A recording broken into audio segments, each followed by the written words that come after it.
Hey everyone, welcome to Flavor Talk with the BBQ Pro Shop Factory Team. I'm co-host Brian Neal, aka Mr. Freak of Smoke Freaks Barbecue. Hey everyone, I'm Ann Neal, Ms. Freak, and together we are the tongues and testers of the BBQ Pro Shop Flavor Guide, the world's first online seasonings decoder and buying guide. And joining us is our partner in flavor going all the way back to 2019, Mr. Jeff Belmonte, owner of the Pro Shop. Hey Jeff, what's up? Not much. Happy to be here tonight. Staying warm? It's warm in here. Everyone looks warm.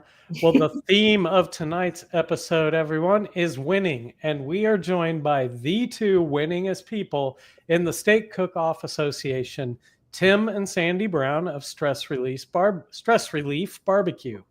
Ms. Freak and I met Tim and Sandy back in 2017 in a grassy field back in Belvedere, Illinois. And ever since then, we've been great friends, fierce competitors. They've been our steak mentors and our barbecue family. Hey, Tim. Hey, Sandy. How are you doing tonight? Hey, guys. We're doing well. Trying to keep warm. Right on. And where are you joining us from tonight? We are joining you from our house, actually, in Rockford, Illinois. Yes, currently once they're at home. All Yeah, right. for once we're at home. Once we're at home. Well, thank you guys for joining us tonight. I know you just got home from a big weekend of competition. And since the theme is all about winning tonight, I'd like to just start by filling everyone in on some of the winning that Tim and Sandy have done. And this is just some of the winning that Tim and I Sandy think Jeff's got some photos to show as you go. So cue them up. Let's go. Tim and Sandy together have combined for 3 State Cookoff Association USA Championships. Along the way, 95 combined SCA wins and more than 600 combined top 10s. In fact, Tim is the winningest man in the SCA with 55 career wins. Sandy's right behind him as the second winningest person in the SCA with 40 wins. And both have achieved perfect scores in steak, including on the same day at the same event. That's why we call them the perfect couple. And Sandy, this picture over here on the right, is one of the only 2 people with a perfect score in the SCA in steak and in the ancillary category. I mean, wow, it really is a lot of winning consistently over a period of 7 consecutive years. And, you know, no matter how simple Tim makes it sound when he's coaching up a newbie or Sandy makes it sound when she's teaching a class, the reality is it takes a lot to operate and achieve at that level, contest after contest, year after year. So tonight, our goal is to unbox Tim and Sandy to learn a little bit about what makes them tick and how they've managed to be so successful. Truly, guys, thank you so much for coming on tonight. And shall we commence with the unboxing? Are you ready to do this? Sounds good. Oh, I'm a little scared now. No need to be. Sounded better than dissecting. I was trying to come up with a word, and I'm like, what word? No need to be scared, except for we're going to start with a little walk down memory lane to showcase your debut in competitive cooking. So, Jeff, that's the next photo. Here's a snap from the weekend we met you back in 2017. So tell us, guys, where are we? Where are we all? What are you doing? What do you remember about that day? We are in Belvedere, Illinois, which is about 20 minutes from our house. So it was really close to home. It was our first KCBS event. We had absolutely no idea what we were doing. I will say, actually, when we got to the event, Brian was already set up with the Wolfmobile, and we set up, and I think right next to him, because we thought we only had, you know, the 10 by 10 or 10 by 20 space or whatever. So we butted right up to you guys. We had no idea what we were doing, but we had such fun that weekend, and we met so many great people, including the Smoke Freaks, and they had their music going and they had howling going, and there was so much fun. And we got a call. We got a call in chicken. 8th place, and we were hooked. And after the event, Ann came to me and says, "Do you know how to read the score sheet?" And I'm like, "I have no idea." And you go, oh, good, there's a comment card. We had a comment card. I don't remember what it was, but Anne took the time to explain how the scorecard worked, how it worked, kind of in the KCBS world. And we had a blast. And I think that year we did 4 or 5 events. Yeah. When you get a call your first time out, you are truly hooked. So I believe in that picture on the left, that's pretty much the entirety of your setup, as I remember it. You had a homemade sign, a brand new pop-up, a brand new pretty much Jambo sitting there, and some totes. And that was about it. And a borrowed pickup that we could sleep in the back of my friend's back truck. So is that the truck right back there? I remember you sleeping in the truck. I do. I remember you guys sleep, or Tim, I remember you sleeping in the truck, and I remember thinking, wow, he's sleeping in that truck, man. They're serious. Like, that's hardcore, sleeping in the truck, Yeah, I remember you came out early in the morning. I'm sitting in my chair watching the fire, and you wanted to make sure I was awake. I'm like, trust me, I'm awake. I'm just sitting here zoned out. So he was taking union breaks back all the way back then. Who knew? Yes, who knew? All right, let's do another photo. Jeff, can you show us the next one? This is a couple of months later. Seriously, a couple of months later. What is the deal with this photo, guys? This was Winthrop Harbor. Winthrop Harbor. If Smoke Freaks had their first grand, I believe. Yep. And we were RGC. We had a first place brisket. And they had first place in every other category. They had first place in every other category. And we had first place brisket and won RGC. And at that event, we actually had bought our trailer ready. It was the first time we bought a toy hauler, a camper, and we had a brand new truck, and the truck broke down, so we had to borrow a truck. It was just started out on the wrong foot. Like, it was raining, the wood got wet. Like, we thought it was just going to be this miserable cook, type of thing, and. We had a great time, and it was just a really special memory. I actually had that picture framed on my desk. That's one of my favorites as well. Well, let's roll back a little bit. I want to talk just a little bit about really what made you guys decide to enter a KCBS contest of all things. I mean, competitive cooking, yes. Why KCBS? I guess close to home, but man, most people don't show up for their first one with a Jambo. So how'd we get from wherever you started to that point? So a little bit of background. When I got divorced, I didn't know how to cook back in 2007. And there was a local store, and they were doing barbecue classes during the summer every other Monday. And they would teach you how to buy, a loin, break it down, how to do an appetizer and a dessert. And I just thought it was great because I would get to eat every other week, So before the Jambo, there was a couple other smokers that appeared at our house, and one was a Myron Mixon H2O smoker, M36. But you needed, 8 of your best friends to move that. So we knew that it wasn't very portable, and we wanted to we were kind of hooked at that point of doing that. So that's where the Jambo came in. We were going to buy one. It was more portable. That's awesome. Definitely more portable. It got towed behind our Jeep at the time. Oh, that's great. Well, Jeff, can you throw that last picture up again real quick? So, all right, it's been 4 months. You're already on the RGC stage. One more. All right. The logo has progressed a lot in 4 months. You've got a real logo and shirts, apparel made already. So over the years since, how many different versions of barbecue apparel have you had? Actually, that logo has been the same. We got the square and the rectangle. Yeah, I mean, we just basically have the rectangle mode and we have the square mode. Funny thing is, we are actually working with a graphic designer, and we're going to be changing it up slightly. It will still always be stress relief, but changing kind of the logo around. But yeah, big deal, rebranding. Yeah. Once Tim and I kind of say, hey, this is something we're going to do, we go in all in.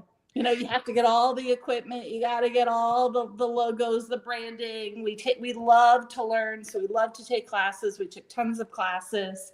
So once we're into something, we are into it. So that's a theme, right? Yeah, I think so. Make a commitment Go ahead, Brian. Yep. No, go 4 times out in KCBS. Now you've already knocked down a reserve grand. It really doesn't happen that often.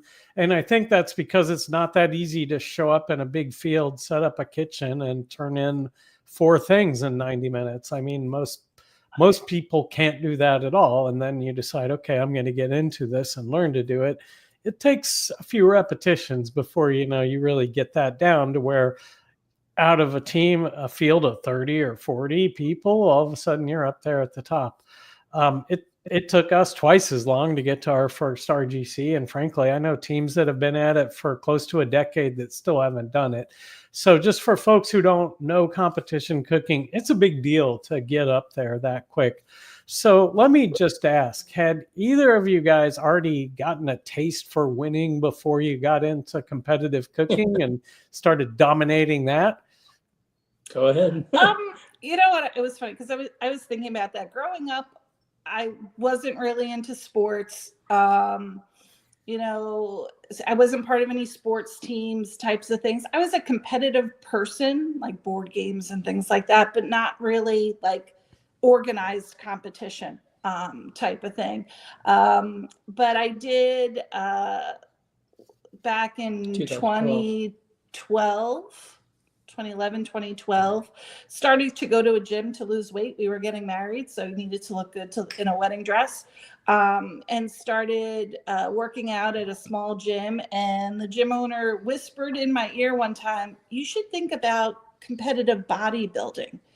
And I'm like, there's no way I'm ever gonna, do that. And then again, six months later, 8 months later, there I am, doing competitive bodybuilding in the figure competition. So slash between bodybuilding and pageantry, kind of, in between. So, and again, that was a sport we got all in. We have a full gym downstairs. Don't utilize it as much as we do when we get into barbecue. But yeah, that was really my, between bodybuilding and now barbecue and steak. I think Tim was a little bit more into sports and competitiveness and teams than I was. Right. Yeah. What kind of competing did you do back in the day? Oh, you name it. Used to play on 3 softball leagues at a time, so you name it, I did it, race snowmobiles, all kinds of things like that. So you both had some competitive, aspects about your personalities through sports, through competitive bodybuilding, and, launching into competitive cooking via KCBS, but in time making that pivot from barbecue KCBS into the steak world. And we'd love to talk a little bit about that transition from that space. Okay, so can you tell us a little bit about that? So on Friday nights at KCBS contest, a lot of people are prepping their meats, and then a lot of people are just kind of hanging out and, kind of talking to the competitors and having a beer. Well, they started coming around this SCA and they said, hey, for $100, you can enter this contest to win $1,000. Well, I thought it was a scam. They came up to me 3 or 4 different times to contest, and I'm just like, no way. So Sandy finally said, hey, I want to do this. And so obviously she jumped in and had great immediate success in it. And I think it was your 5th contest or fourth contest. Damon and Lou Holter put on a contest in the Twin Cities, Minneapolis, St. Paul, at the old beer factory, the Smith's Beer Factory, and it was a $5,000 first place, right? And so all the big SCA people were there that we had no clue who, like Johnny Joseph or anybody like that was. And I told her, I said, oh, it's 5.5 hours. If you're going to go up there, I'll compete, but I don't want to rain on your parade. Because it was a long drive. 5 hours was a really long drive competition. We blink at that now. But anyway, we went there, and in the contest, I was very fortunate. I got a 3rd place call. And then they turned around and said, Tim Brown from Rockford gets the golden ticket. So in front of all these people in this crowd, I turned around and said, what's the golden ticket? I had no clue. So we were hooked after that. So what is the golden ticket, just for the uninitiated here? Yeah, so the golden ticket's like the Willy Wonka and the Chocolate Factory. It gives you that, ticket to go to Fort Worth, and the Worlds are now in March. They used to be in October, but now you get to go in March, and it's an entrance to compete in the steak level, and you can now At the get World Championship. So you can have one for steak, and you can also earn one for ancillary also. Gotcha. So when was that you got your first golden ticket? 2018. 2018. 2018. 2018. And that was my very first contest. Gotcha. And then was the pivot into steak pretty much immediately, or did you dabble around in both for a while? So We might I have think crossed over. the plan was kind of for 2019, going into 2019, we were going to do like 7 or 8 KCBS, 7 or 8 SCA, kind of half and half, type of thing. And we started the year kind of with SCA. We hit success kind of early on, and then we did 1 or 2 KCBS, and then we realized like, hey, we're better steak cooks than we are KCBS cooks. And also from where we live in Northern Illinois, it's hard sometimes to source all the meats that you need for KCBS. We don't have a lot of barbecue shops and things. It's hard no matter where you live. And it was before Barbecue Pro Shop was online. So, like where to get seasonings and things like that. And so it made it really difficult. And it was, a full week worth of prep that you had to do. Injections on Monday and sauces on Tuesday. And, the Wednesday shuffle. Exactly. And so what we were finding with SCA, hey, we don't have to get our own steaks, and we could load up the truck in about an hour, it was, and at that time there was actually quite a number of them in the Illinois, Wisconsin, Iowa type of radius. So kind of in 19, we actually did more and became successful. And then the goal was kind of like, hey, I think we could hit the top 25. When we went into 2018, when we went to Worlds, we saw the top 25 go on stage. And so we kind of had that in our mind going, hey, that'd be really cool if we can do that. And sounds like a goal. It sounds like a goal. Yeah. Which sounds like an amazing opportunity for Jeff to put up the next photo. Speaking of goals, when I think about the concept of winning and mindset, the names Tim and Sandy Brown just naturally come to mind. And here are some quotes from your bio, and I'd love for you to each elaborate on these 2 themes, if you could. Yeah, I think the first one was a Sandy quote. Sandy, we are very goal-oriented. We're both IT professionals, so we're very detailed, like lists and so forth, right? We like to know, kind of even, we're both longtime programmers. We don't program anymore, but you kind of think through like, okay, what do you want to accomplish, type of thing. And so in the SCA world and even in KCBS, we set goals like, okay, what do we want to accomplish? Our first goal in SCA was to hit that top 25 in 2019, which we did. Actually, we both overachieved that one. We were 7th and 8th, type of thing. But we've set out goals each year, kind of what we want to do, what we want to accomplish. And our goals change from year to year and sometimes even halfway through the year. I will say this past year, 2024, I will be honest, I didn't have a really strong steak goal. I've accomplished a lot. There's 1 or 2 more things I want to accomplish with steak, but didn't have a strong goal. But halfway through the year, I started doing ancillary and then started building some goals on ancillary. I wanted to be number 1 in Illinois in ancillary. Then it's like, hey, a win would be really, really cool. And then I realized like, hey, I'm getting close to the top 25, right? Perfect score wasn't even on my bingo sheet, for ancillary. So, but I think setting that goal and, we have a lot of discussions. We're in the car a lot. So we do talk to each other a lot in the car. And that's when we talk about the goals, like the last North Carolina for the end of the year. And even for the shed now, we start talking about, okay, what do we want to accomplish for 2025? And then we plan our year around that. I can't tell you how many times, probably at least 4, maybe 5, where one of you guys has told me early in the year about your goals for the year, and then you go out and do exactly that. And I'm guessing that has something to do with the second quote up on that board. So Tim, why don't you take that one and tell us a little bit about how you go about achieving these goals you set for yourself. Yeah, like Sandy said, our jobs, I'm a very logical person. That's what I deal with every day is data and logic. So I have to understand, really how things perform, what's going to happen, what it takes to get there. It starts with a checklist, right? I need to make sure you have the basic equipment, make sure we have our charcoal and chimneys and string and knives sharpened and all that kind of stuff loaded in the truck. Or if we're taking the trailer, whatever we're taking, make sure we have that kind of stuff. And then on the way down there, I always go back to when we were doing bodybuilding. There was a lady named Brenda Ray. She was a 7-time world champion. And she used to tell us, she could, when she showed up to a big competition like a world, she couldn't tell you how many competitors were or who was in that. She never looked at it. It's all about yourself, right? It's you turning in that steak against 5 judges, right? And so it doesn't matter if Sandy's there because, people don't understand. Sandy and I compete against each other every single week that we compete.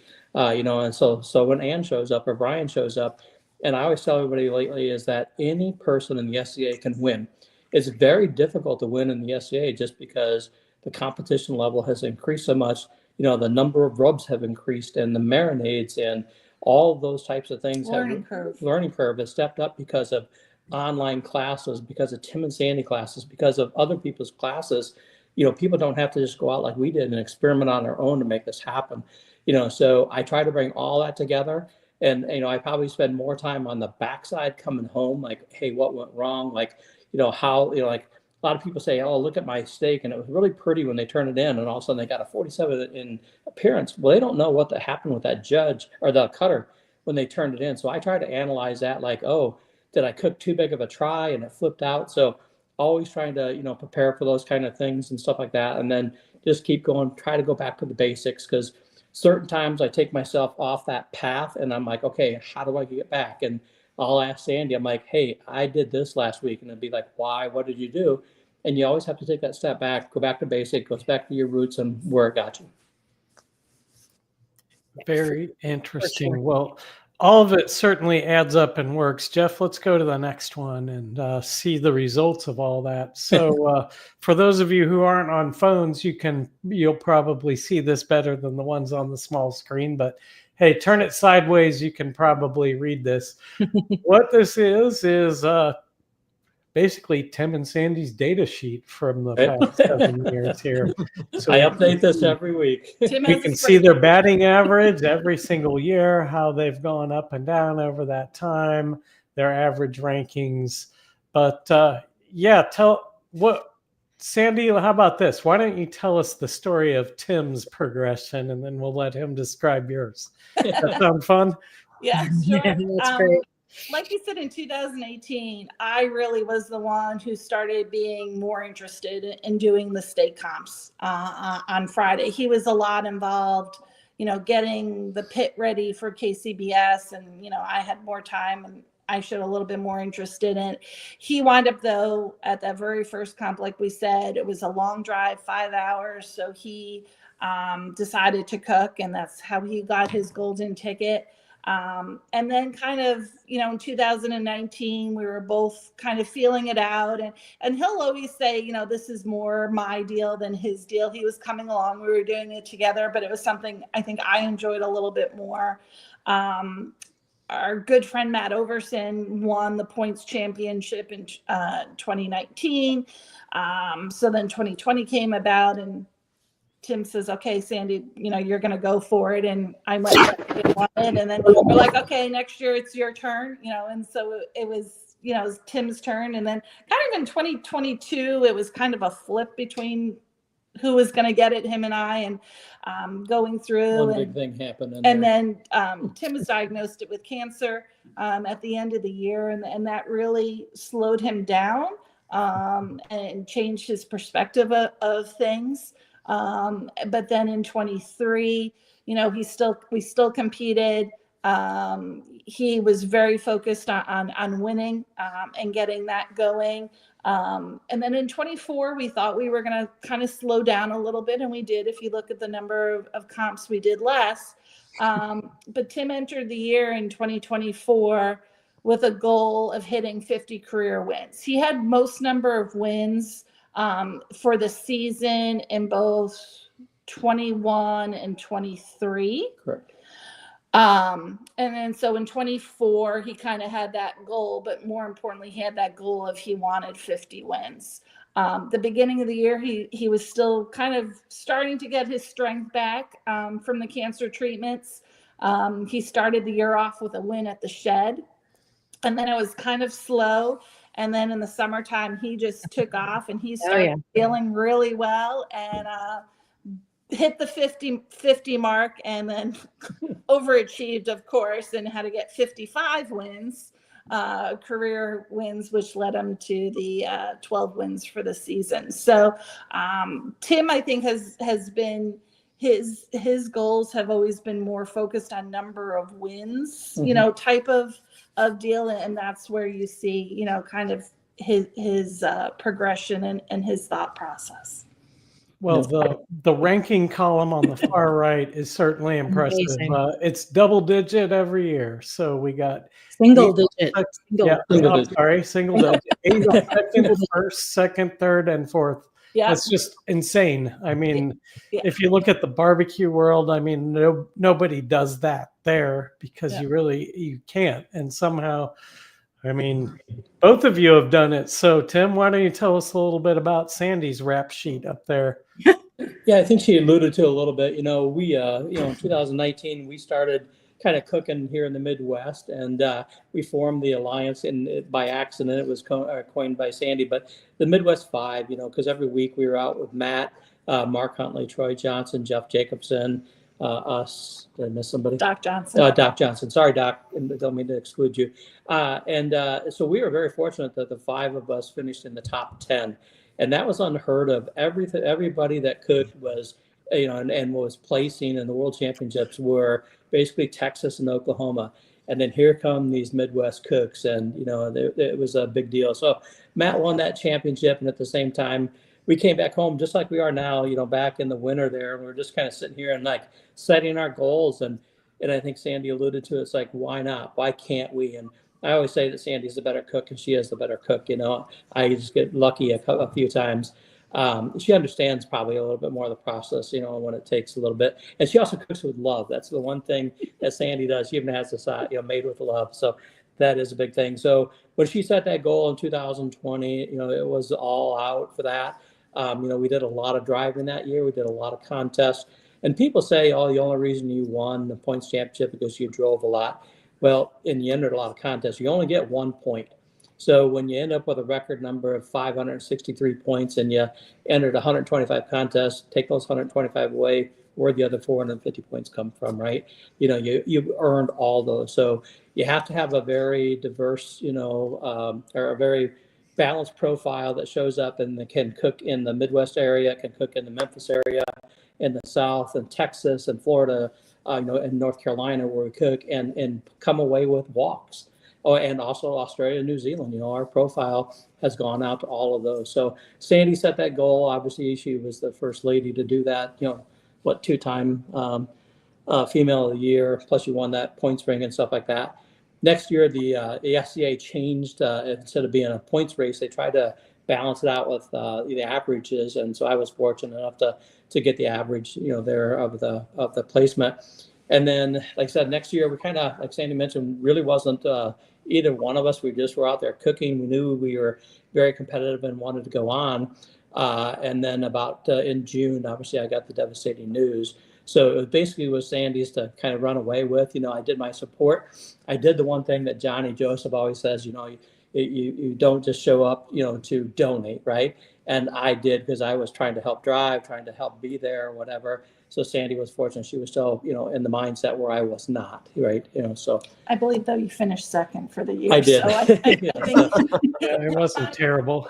But there's also too, because we do it so often and we were cooking so much, there's also muscle memory, type of thing. And those of who have seen us cook, there's been times that Tim, this is not our full-time job, and our full-time jobs have nothing to do with cooking or food. We're both IT professionals, but times Tim has had stressful weeks at work. There's times that Tim has been on the phone when we're cooking. And I say sometimes those are the times he cooks the best, because he's not overthinking the steak piece of it, and he really lets that muscle memory kind of come into play. And that really came into play for Tim at the end of 2022 when he was going through his treatments. It was really muscle memory. It was a good distraction for him. Yeah, treatment. And I'm sure all of the treatments and everything else took up a ton of time. And yet, you know, you guys oftentimes, I mean, I remember times you're someplace Friday night cooking. I assume your jobs require you to be around at least some of the time. So, I mean, how did you guys manage to juggle that where you'd be sometimes even maybe 2 or 3 different places in a weekend while holding down a job? Just logistically, how'd you do it? So COVID changed the world, right? COVID allowed both myself and plus many other people to work remote. So a lot of times what we do, we stage ourselves on a Thursday night. We'll leave the house at 4:30, 5 o'clock. If we're going to Texas, we'll go to Poplar Bluff, Missouri. It's about 7 hours. Get in there about midnight. We work a half a day from the hotel, and then we can finish driving in the other 6 or 7 hours. So we do that a lot if we're in Arkansas or even with the Memphis area. We'll go to Cape Girardeau. So it's all about staging ourselves and then be able to work Friday morning remote from the hotel and stuff like that. And then, as Sandy alluded to, there's a lot of times I'm taking calls.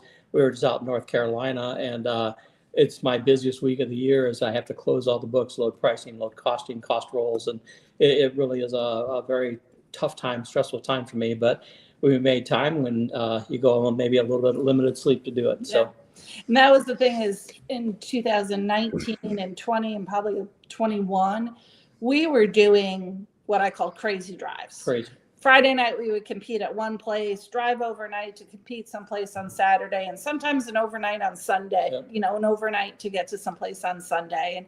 And, both of us drive. And at the time, there was quite a lot of us doing those crazy drives. So there was driving down the road at 2 a.m. and you're on the phone, you're on the phone with Mark Huntley, keeping you awake. For the last couple of years, I said to him, I'm like, no, and we would sleep in rest areas. And I'm like, no overnight crazy drives. Like, I want to compete. I want to do this, but we're getting older. I want none of these crazy drives. So really, I think we just did one somewhat crazy job this year. I did one by myself. And you did a crazy job by yourself. I think that's a really good point, is to talk about the reality of the driving and the traveling, and you've already identified some ways that you make use of that time. There's a photo, Jeff, if you could put number that. 10. Number 10, the next one, being on the road as much as you guys. Here's some big smiles, at least from Sandy, right? On the left, and you see, a lot of corn in this particular photo. That's a grind, all those miles. How do you avoid that burnout? How do you stay motivated? I think the years that we were doing the crazy drives, we were really motivated to win. Yep. We really had that motivation of, we want to win the championship. This is what it takes. This is what we're going to do.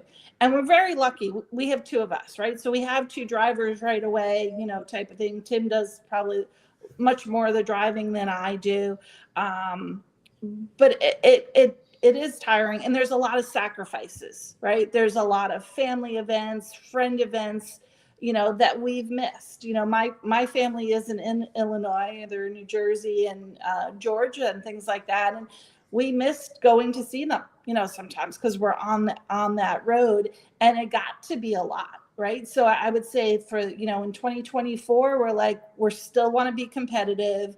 We want to cook, but we want to take the time. There was a weekend that I went back to New Jersey with my mom, and Tim drove down to Alabama and competed, right? We would have never done that in 2021, 22 when we were chasing hard. But it was like, okay, now, we've accomplished a lot. Again, we're still competitive, and we go yes, we're having fun. I love hashtags and playing with hashtags, right? Competitors still having fun. When you go to an event, we go to compete. You don't go to donate. We go to events, and we love seeing our SCA family and having a great time. But that's not the reason why we go to that event. We go to that event to win. Right. If you're going to an event just to hey, I want to see everybody, see how everybody's doing, well, then go invite your friends in your backyard. Yeah, buy a pontoon boat. Have a party. Exactly. You know, we are going to competitions to win. Yep. That is why you're going. Well, I'm really glad you brought up the word sacrifice, and I was hoping it would come up because, you know, one of the things I really want folks listening to understand is, you know, maybe you do have it within you to be the GOAT at anything in life, but you're not going to do it without that sacrifice. It doesn't matter how smart you are. It doesn't matter what a natural you are. It takes the sacrifice. You got to put in the blood. And, you know, I'm sure that there's times where you're just questioning why. Like, do you ever get cranky with each other on December 14th when you're driving back from wherever the heck you've been? Let's just say that there are certain contests that we leave, and the first hour of the drive might be a quiet one, right? Depending if the other person did well or didn't. The sad thing is, if I did well and Sandy didn't, I can't celebrate my success, or I can't celebrate her success because I did really bad. You know, and all I want to know is the scores. That's all I ask her. Give me the scores, and I'm going to go down the road. And I talked about logic earlier. And if I had scores or whatever they were, I'm just going to go and say, why did I get a 47 in Dundas, or why did I get a 49 in texture, you know, and stuff like that. So, you know, and whatever you do, don't blame the judges, right? They're all volunteers out there. They're there to help us out. We can't do this sport without them. But, you know, what could you have done different, you know, in that logic you're looking at to make that 47 become a 50? So you saw this comment from Elizabeth. Amen. Congratulations, Elizabeth, on being champion. 2 times. 2024. She beat my record by 1 point. How about that? If someone was going to beat my record, I'm glad it was her. Huge accomplishment. All right. So Elizabeth clearly doesn't need it, but guys, what advice would you give to someone who's kind of struggling to get that first bit of success to, you know, get the energy to get up and keep going? What would you tell them? I would, you know, like look at Kirk Maltzer this last weekend. You know, he won the shed, you know, on Saturday night on the Stake B, I think it was, right? So we competed with Kirk, got to know him this year, or maybe a little bit last year. He came from the barbecue world, and now all of a sudden is going into the steak world. And he had one other top 10 call this year, and he's been going to contest after contest. And we obviously talk and share secrets. I know anybody knows me, I'm willing to share any of my knowledge, you know, when I can and I have time, as long as it doesn't disrupt what we're doing. And, you know, give it to Kurt. He just kept hanging in there, and away he went. So try to hang in there, learn what you can, ask people. The SCA is all about family, and they're very friendly with you. 99% of the people will share at least some advice with you. It's such good advice. And as Brian and I were thinking about this conversation, I mean, I think we both remembered, like, how many times has Tim drawn a high stake pick number where he's picking last or second to last or something? And what does he do when that happens? I mean, he just turns that around and knocks it out of the park. Like, no, I complain a little bit. Yeah, he complains.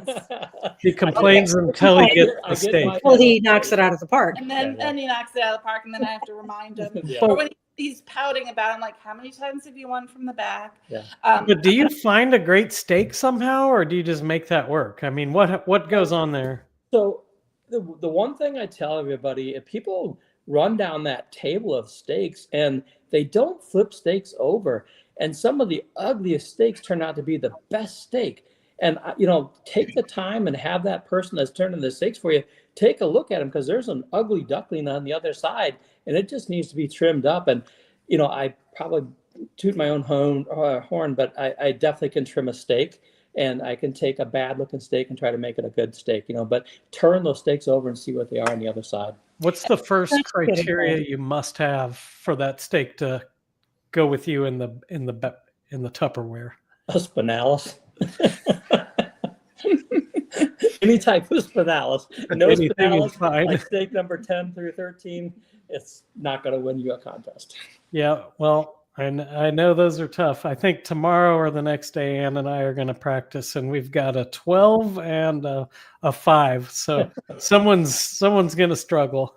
And that's one of the things that I want to say with, you know, with Tim picking from the back quite often, is he's learned to trim placement of steak, manipulate that steak type, of change the shape of it, but he's learned how to cook bad looking steaks, because you're key. not, we all, like, Tim has his Tim steak and I have my steak that I like, but you don't get that all the time. And what you have to do, and especially those people who are just starting out, a big advice I get is go to Sam's Club, go to Costco, wherever you're getting your meats, and just pick a pack. Right? Don't do steak selection. We always say it's a great place to do steak selection, but almost pick your pack and cook those types of steaks. Because especially now coming up with Worlds, right? A lot of us are practicing. We typically don't practice. We're going to be practicing for Worlds. Yeah, I'm going to, like my 3-cut steak, he's going to like his 5, but we're going to practice on 9s and 10s, because that could happen, and you have to learn how to adjust that. Yeah. And Sandy, something that you shared with me long ago, and I think of this all the time, you helped me with the notion of envisioning your finished product from the very beginning as you're doing steak selection. Like, I now can envision how that steak on the table, how I want it to appear, and how I can be in control of it, because I'm a total control freak at every step of the way, when I'm trimming, when I'm cooking, when I'm boxing, to get it exactly placed the way that I want. So it's such good advice. Yeah. I mean, we always, when we're looking at our steaks, Spinalis is always closest to us. We are looking at it the way the judges are looking at it. You'll also see, if you've ever been at a contest with me and we start lining up for steak selection, and if they have the cooks walking on the loin side, you'll hear me say, hey, can we switch the side of the table? I want to walk down the Spinalis side. It's not a rule, but that's the way the judges are going to be looking at it. That's the way I want to be looking at, the steaks in there.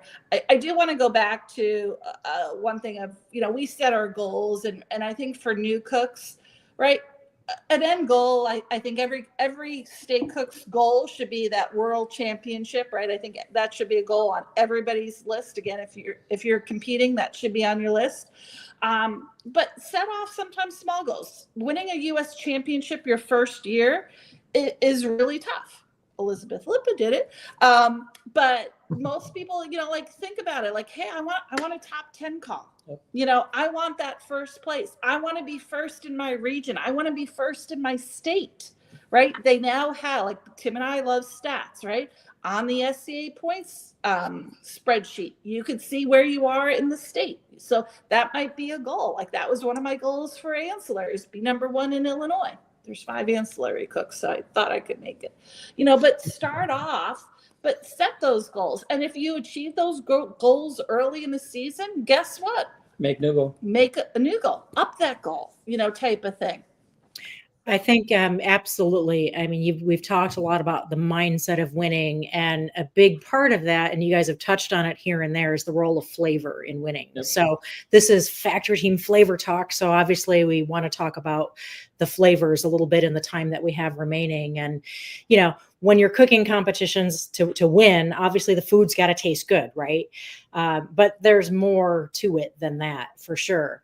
As Brian and I, again, were preparing, we thought about the times when we've, had food that was totally awesome in competitions, or so we thought, only to take the leftovers, home to our friends, our family, and they're raving about it, so much, but yet it bombed in food sport.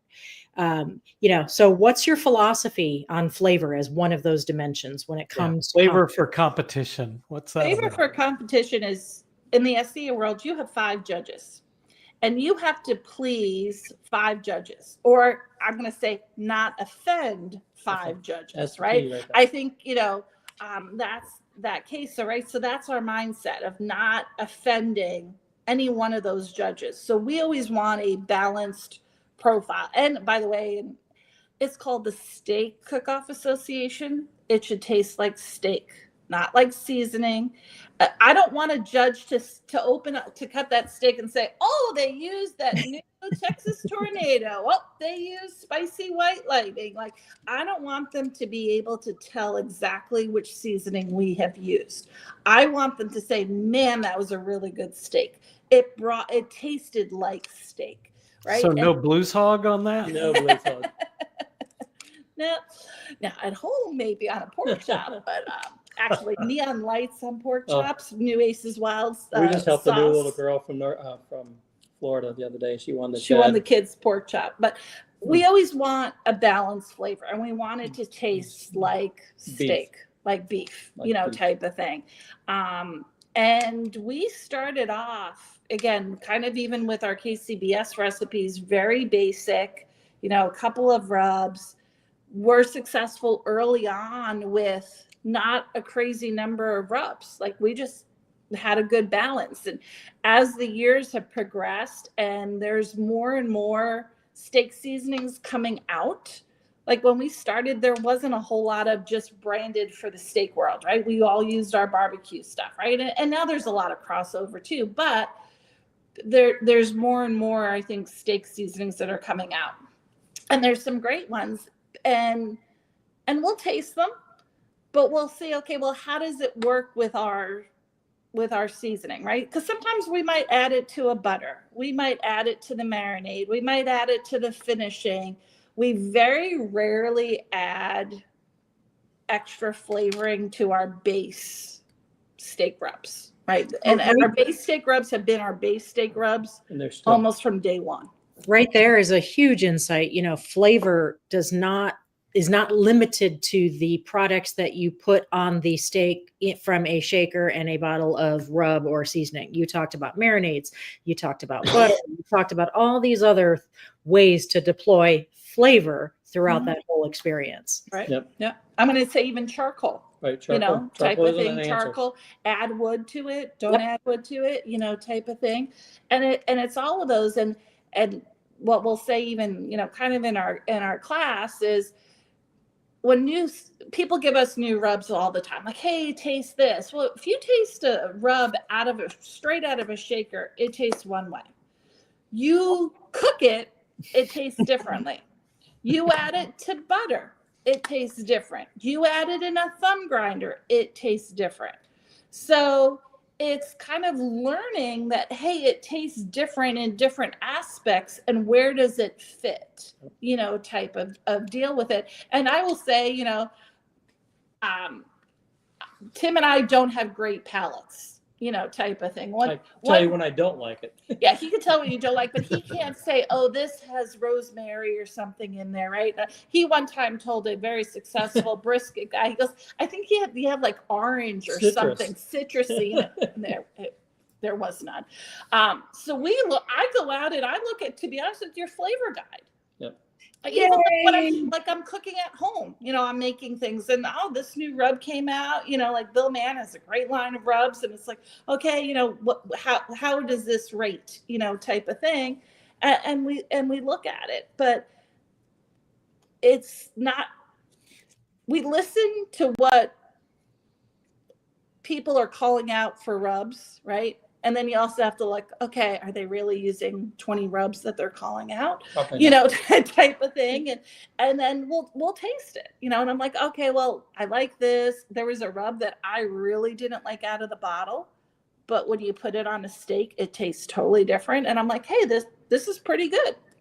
Didn't make our profile, but okay. I can So how did you guys land on the OG, the one that's really kind of the seminal rub that you guys continue to use? It was a little bit of brisket. And then one of our very first class that we took for SCA was Johnny Joseph's class, right? We were very, you know, Tim said we went to an event in Minnesota and Johnny was there. I just thought he was a very loud mouth with neon shirt going on. I had no idea who he was. And then we realized, that's Johnny Joseph. Like, that's like a legend. And so he was, I think I called him the myth. He was like the myth, the legend. And then he became a teacher, you know, for us. And he taught us, there was a lot in that first class that he taught us about flavor and balance and everything.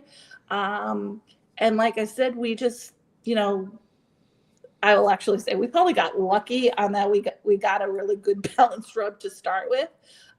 Over the years, though, we have been very fortunate to be part of the Team White Lightning Boars Night Out, And now Ace is Wild. and Ace is Wild, and they have some amazing palates, those guys.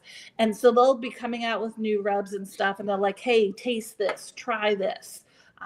So my nuclear case with spices has expanded over the years. We're not only 3, but it's just been fun to play with. Yeah, I'd say always goes back to the basics. We did a taste test the beginning of this year with a friend of ours who's a chef. He's not part of the SCA World, and we did 3 steaks blind as 3 very different profiles, and all 3 of us went back to our original and said, "This is it." Yeah. I think we're also very fortunate that Boars Night and Aces Wild trust us to prototype some of their new products.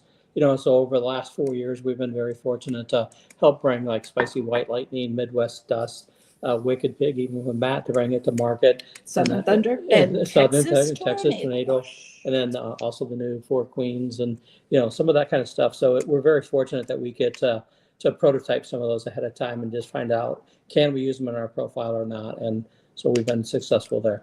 So you've obviously dropped a bunch of names there, and I just want to throw in for anyone listening who's not a competition cook, maybe they just tuned in because they're interested in steak and wanted to learn a bit more about that.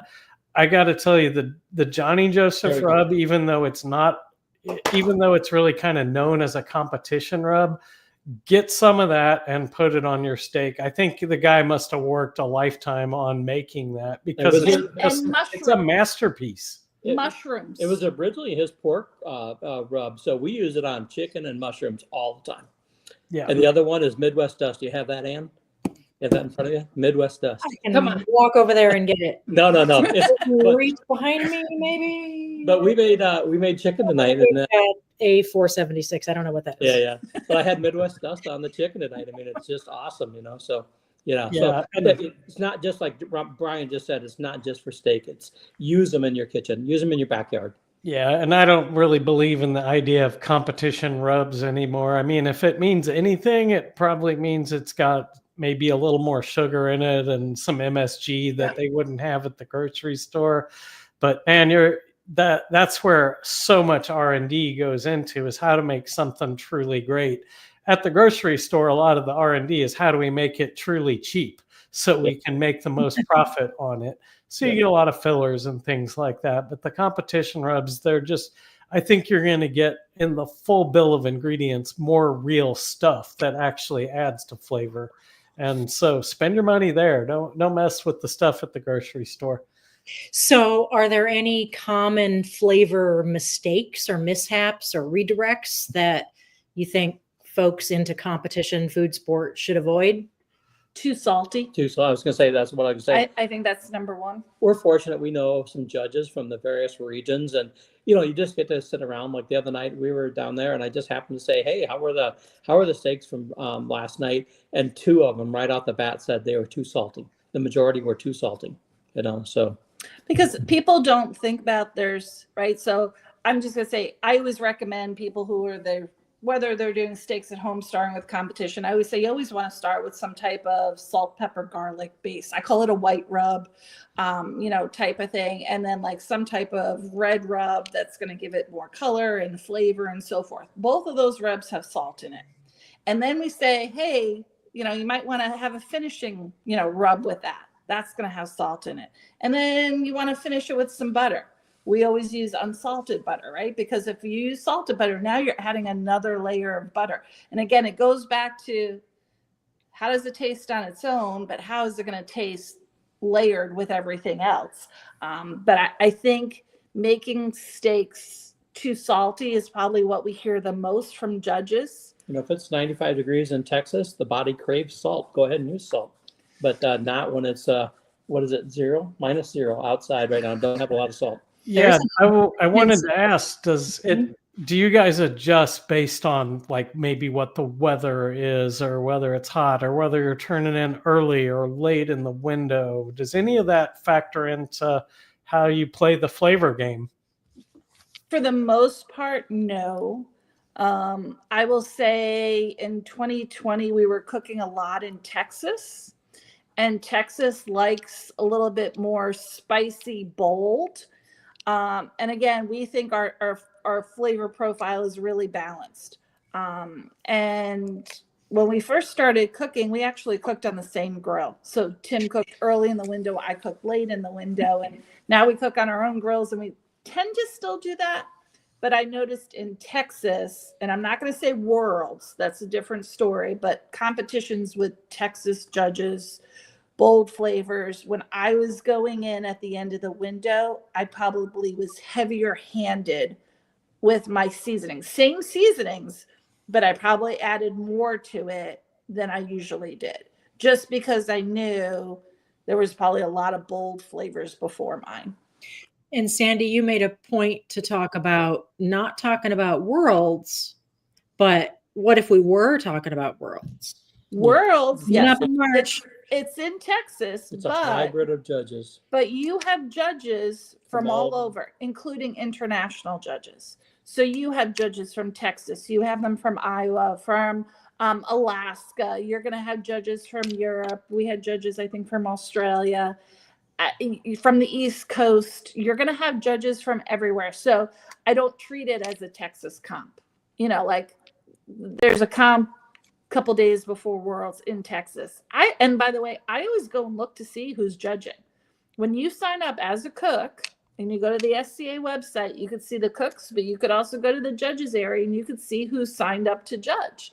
So if we were going to cook that Texas event before Worlds, I'd probably go and look to see who's judging and go, okay, is it a mix of judges? The Shed, we were just at the Shed. I think the one day they had 66 judges. Yep. Well, I know there were like 8 from Iowa, Wisconsin judges that were there, right? So the Shed is a good mix of judges. Gotcha. So yeah, I don't treat Worlds as a Texas cook. Texas in the sense of weather, what's down there, but not judge-wise. Gotcha. Well, let's try. I want to do something else real quick. So at a SCA competition, part of the game is you got to pick a steak off the table, and you got roughly 30 seconds to do that. So, Jeff, I got a picture to share. You're going to have to let me throw it up on stage there if you can. And we'll let Tim and Sandy each pick a steak from. Hey, I know that picture. Yep, that should be a familiar picture. And what we've got here, folks, and I'll let them look them over while I'm describing it. This is what I call an end-to-end. So that's the whole darn ribeye roast, deboned and cut into, what do we got there? 11, it looks like. Yep. Yeah, 11. So that's pretty typically what you're going to see, except at a real competition, they're going to give you 2 more that are absolute garbage and you can never win with. So, Tim, you'll go last as usual. Sandy, which one are you picking and why? I am picking top row. The top row, the third one, the middle one. From the left. Well, it's either way, either way, or in the middle. I'm either picking 2 or 3. Okay, and why? So what attracts you to those? The top left will be number 1. That was number 1 in the loin. So when we talk numbers, that's cut, right? So I'm doing a 2 or 3. I would have asked to flip it over. I am looking at marbling. I'm first looking at the marbling of the spinalis, because that's where the judges are going to eat from, and I want to make sure that's good. I don't want, if possible, a really heavy fat line. I like fat, but I don't want a heavy fat line through it because the plastic knife has to cut through it, and that might be tough to do. So you get ding-done texture. Is that probably what's going to decide between 2 or 3 is what you're seeing in that top part of the steak? Yeah. And again, because this was. Oh, no, I'm sorry. Let me fix that for you. You know what's really funny? Right. So this is a picture that Tim and I took. I actually took because you could actually see my feet in flip-flops on top. And I took it backwards for some reason. I always talk about the spinalis, and for some reason that picture's backwards. So I was looking at it backwards. So the bottom row, I'm looking at the fat. I'm looking at the shape of the eye of how I'm going to trim it. And Yeah. So 2 or 3. I've probably been trying to do a little bit smaller tries lately. So I would probably do cut number 3. All right, Tim, how about you? All right. The old Tim would Oh. have done the bottom row left-hand stake. This guy right here? Yep. And then the top row right-hand stake. Those are what we call a Tim stake. That's number 5, number 6 off the loin. I'm now kind of leaning more towards number 4 on the bottom. So that's where. So that's what I've been cooking of late. Where I get myself in trouble and I don't get called, I start going after stakes number 2 and number 1, thinking, oh, I can cook those. I can cook anything, right? Wrong. So I catch myself, but I'm not going to leave a well-marbled steak laying on the table. So let's talk a little bit about why I wouldn't pick a steak, right, to help a little bit of people. But if you take the top row, the 4th one from the left, right? One more back there, Brian, right? So when I look at that steak, it's got a spinalis, right? We could win with that. But if you look at the right-hand side of that, where it's going to come down to appearance, on that top, a lot of fat up there. And you're not going to be able to cut your way out of that, right? I can't trim that out of that. So you always have to think, like Sandy alluded to earlier, and Ann, I think you talked about it, is envisioning that steak, what it's going to look like going on the grill and what the turn-in is. So always take and put something on that to look at that top half, what's going to be your appearance. That fat's going to show up in your appearance, even right through that middle of that cut line. Now, you might be able to twist a little bit to the right, to get some of it, but you're going to be in a little bit of a trouble on that one. So that's where I would stay away from that one. What makes this one so hard? To me, this one comes down to what I call the cutter. And so you don't know how that steak goes into that. So if you look at this has the spinalis, which is the bottom, the spinalis, fat cap, ribeye cap. It also has a third muscle there. It's called the complexus muscle, or the nickname in the SCA is called the triheart, right? This guy right here? Yep. And then if you looked at the loin, the eye of the loin to the left of that, those 2 pieces of meat are going to cook differently, right? They're going to come to a different thing. So the judges are instructed to take out the 2 loins that might have the cut coming across. The one that meets the doneness the most is what they're supposed to be using. But if that complexus muscle is on the rare side and the other one got a little bit more done, it's a tough choice. And the other thing is when the cutter cuts that, how much of that triheart's going to stay in there or not, and so it might require a second cut. So if you look at that one, that's a Jeff Jacobson steak all day long. He's going to cook that every time, and he's going to kick your butt with it, right? but he knows how to cook that. I don't know how to cook that. You hear a lot of people talk about trihearts. Oh, there was this big try, and I went for it. Well, make sure you know how to cook that steak. That's all I can say.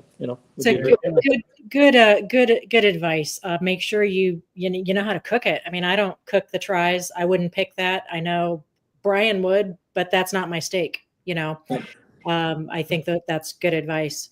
We are over time, so sorry.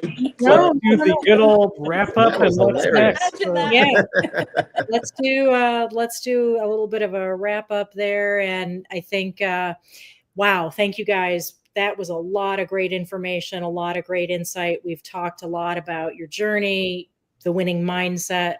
I try to channel you guys every step of the way. I consider you both my steak mentors, like I do Darren Worth, my barbecue mentor. So lot to learn from you guys. Thank you so much. I'm curious if you can share, where can people follow along on your journey, get more information from you guys, or maybe sign up for a future steak class? You want to tell us about that? Sure. I'm going to say we're not super great on our social media, but we're on Facebook at Stress Relief BBQ. We're on Instagram, more Facebook than Instagram. We are not on X, formerly known as Twitter, or TikTok. So we're also each have our separate pages, Sandy Bull Brown or Tim Brown. We have coming up, back by popular demand, we're doing some classes. We used to do classes kind of a couple places around the country. Last year, we had a lot of requests from overseas, from the Europeans, that they wanted a class. So we did a class, actually 2 classes in Fort Worth last year, right before the World Championship. And so back by popular demand, we are doing it again this year. We're doing it Wednesday night. And then we're doing it Thursday morning. I talked to Ken about when load-in is going to be on Thursday morning. He thinks it's going to start around 7. We're going to do class starting at 10. It's going to be about 5 minutes north of the Texas Motor Speedway, so really close to so you could do load-in and then come to the class. If you want more information about the class, please message us. Go out to our Facebook page. I did right before this call. I did post a flyer on it. And that's kind of where we're going with our classes. And yeah. So I'd go like to Facebook, search for stress relief, and they'll find you, right? Yeah. Yeah. I'd like to end with this very amazing long comment from Joe, who shared this earlier in the broadcast, and I was kind of waiting for the right time. And I think this just says a lot about you guys both, how you are generous with the new people that you meet and you share information, you encourage folks, you're helpful to newbies and experienced folks alike. And can't wait to see Joe compete at Worlds and everybody else. So thank you both so much for all the insight that you've shared. Brian, any parting thoughts from you? Thanks to everyone for tuning in. Tim and Sandy, can't wait to see you at Worlds. I have a feeling it's going to be one of y'all's year this year, but Ms. Freak thinks it's her year too, and I think it's mine, and that's what it's all about. Hey, there's Having a that full moon. goal and go get it. There's a full moon. That's all I'm going to say. Oh, There you go. No. Piece of howling. Well, good night, everybody, and thanks to tuning in to Flavor Talk. We'll see you next month. All right. Thanks, Thanks, guys. everybody. Thanks, everyone. Thanks, everybody.